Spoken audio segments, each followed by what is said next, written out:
Kalingap Rab pina-cancel ang nalalapit na debo ni Carla. Carla umurong nga ba sa kanyang debo? Alamin po natin.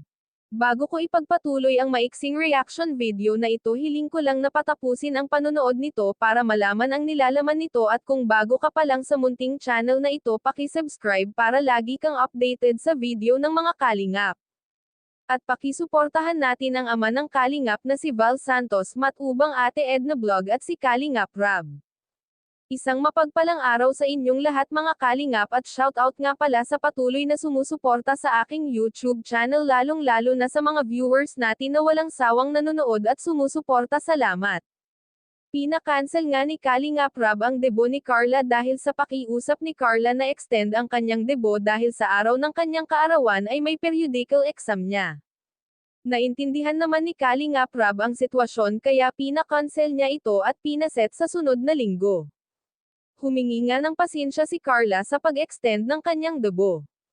Naiintindihan naman ni Kalingap Rab ang sitwasyon dahil syempre importante talaga sa lahat ay ang pag-aaral ng mga Kalingap Angels.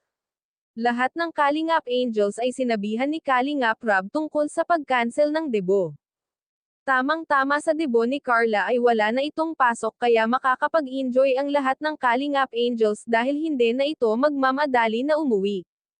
Kahit si Jomar ay nalungkot sa pag-urong ng araw sa debo ni Carla, excited pa naman ito sa nalalapit na debo ng dalaga at siya ang escort nito.